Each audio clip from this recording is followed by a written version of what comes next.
So we're going to start now by talking to Peter Gedil, whose son was killed on 9/11 in the World Trade Center. Let me ask you, Peter, should Americans fear Islam? Well, I'd like nothing better than to say that I was not afraid of Islam. I'd like nothing better than to say to my Muslim friends and fellow citizens, welcome to America. I'm glad you're here. Make yourself at home. But the fact is that we have too many history of Muslim terror attacks, and many of them so-called homegrown, second generation.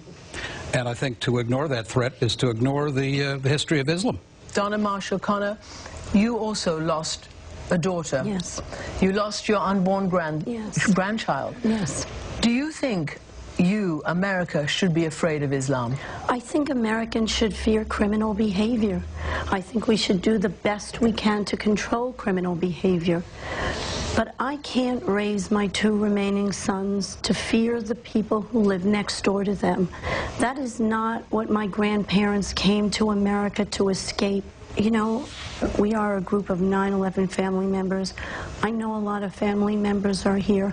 We share that pain. And, you know, I think the unfortunate piece of this is that we don't agree on this. Let me ask you, Reverend Graham, you have said, and you said not so long ago, that President Bush and President Obama made a great mistake when they said that Islam is a peaceful religion. It's not, you said. There's no evidence in its history. It's a religion of hatred. It's a religion of war. And repeatedly you've said that Islam is wicked and evil. Why do you say that? First, Christian, I understand what the Muslims want to do in America. They want to build as many mosques, cultural centers as they possibly can so they can convert as many Americans as they can to Islam. And I understand that. That's your position. Sure, and I understand what they're doing. And I just don't have the freedom to do this in most Muslim countries. We can't have a church. We're not able to build synagogues. It's forbidden. But let me just say something about Islam. I love the Muslim people. But I have great difficulty with the religion, especially with Sharia law, and what it does for women, toward women, toward non-believers, the violence that is given under Sharia law. Imam Osama Bahlul of Tennessee was listening intently. Is it allowed under Sharia law? Please let me say this. I am so sorry about anyone lost any member of in September the 11th. We denounce this, and we feel so bad, and we share sadness with everyone. Went through such an experience. For someone to say we are not allowed to build a church in a Muslim country, this is absolutely not right. You can Google this. Okay. You can go to church in Egypt, a church in Syria. The oldest church, we have it in the Middle East. This is something. For you to say Islam is asking Muslims to beat up women, this is absolutely not right. Let me ask you, Robert Spencer.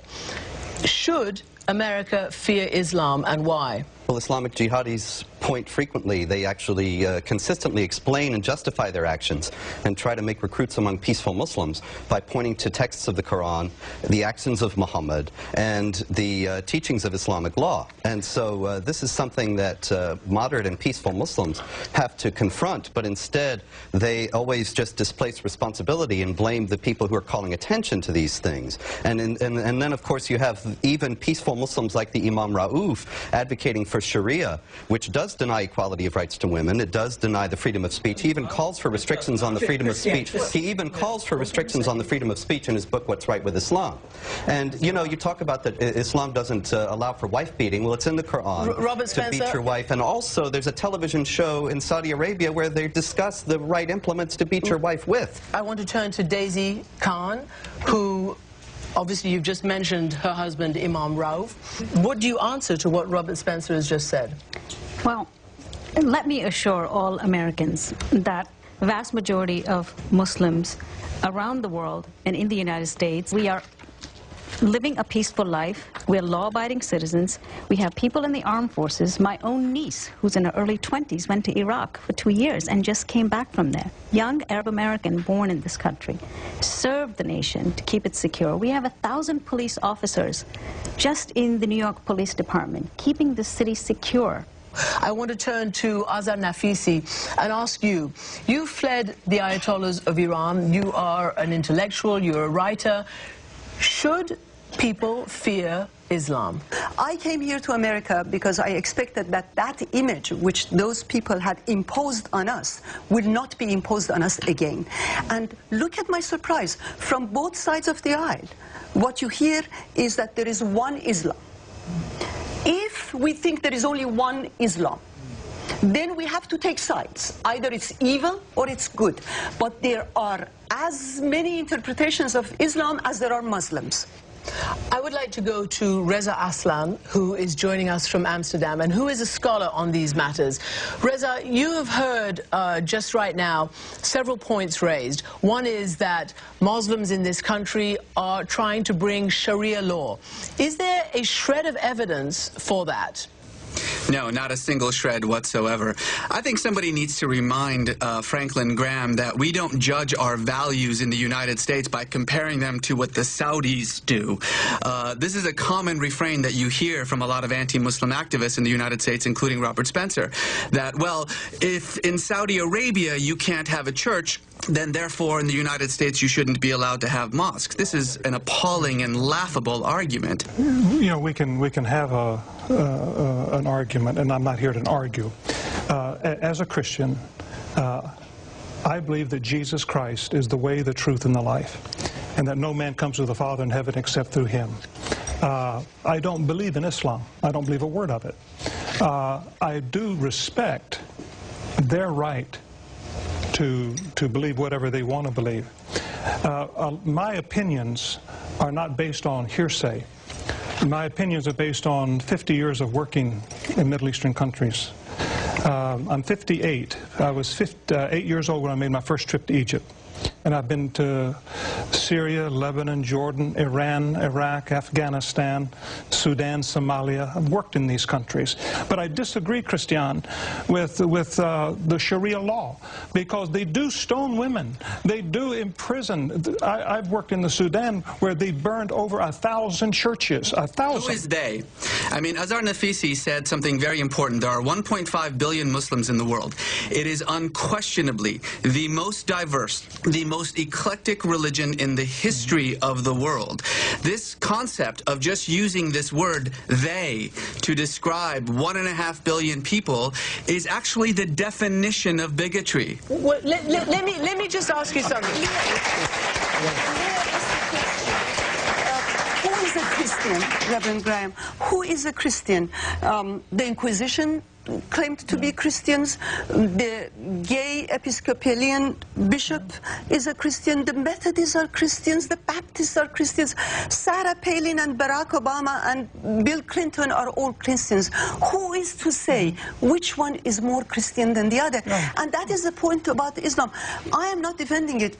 I lost my cousins were executed who were Muslims. They were executed by this regime. My best students were executed by this regime. I was deprived of my identity as a woman. Some might be evil, but we're not all good. No. That is the point. Hold on, please.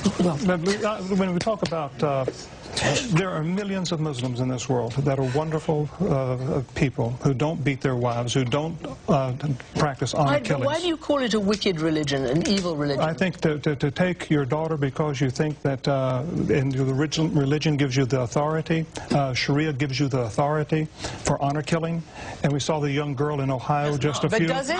Does not. It does. Does not. It does. No, It's used to justify those honor killings. Justify it. No, it's used to justify it. You can't deny it. It's used to justify it. It's used to justify these things. Justify it from the Quran. A young lady in Ohio. You will admit that it's used to justify it. Now hold on. He said someone can kill his daughter because and the religion support him. Justify this from the Quran. Go ahead.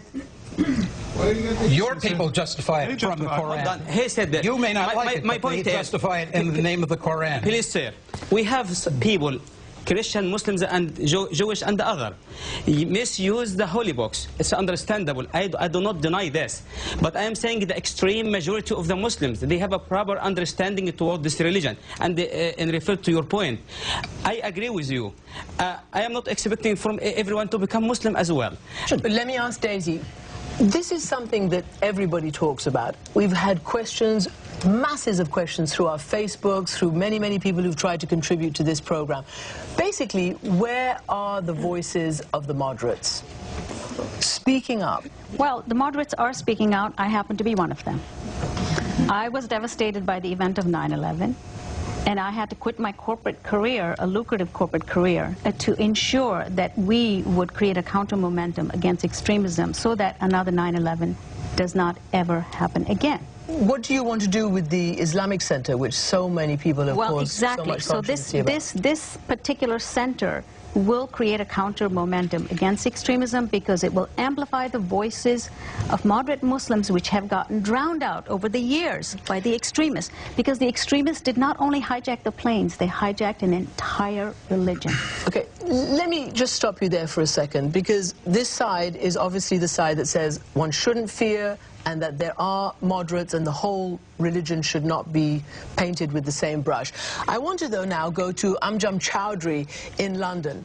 You have said that you think there should be Islamic domination. Why shouldn't people be afraid of that? Well, let me just say that Islam has a solution for all of the problems that mankind faces.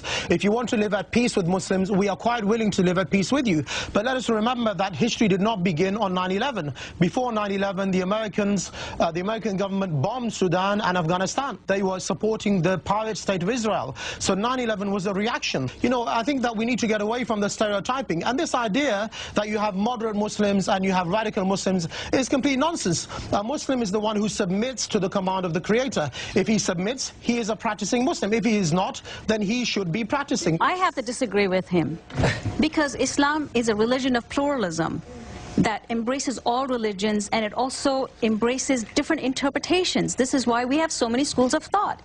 What Anjum is talking about is an exclusivist view of Islam, which is my way or the highway.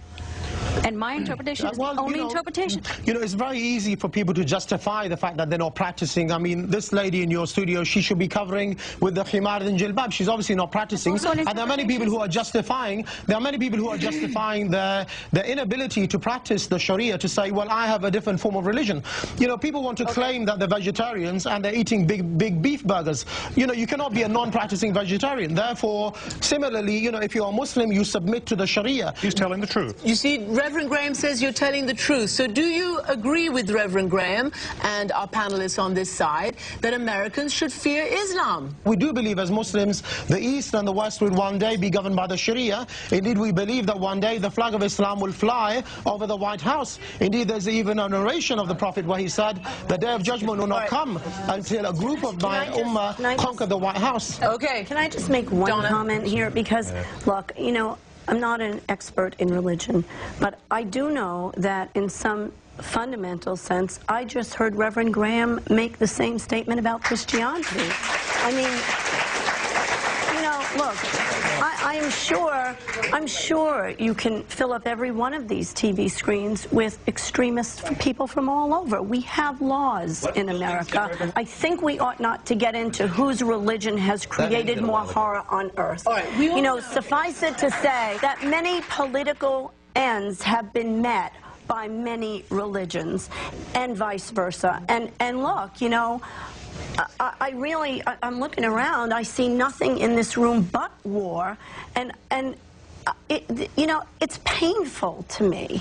Do you, this is painful. Islam as a religion is a lie wrapped with some facts and truths. I want the truth! You can't handle the truth! I want you to know.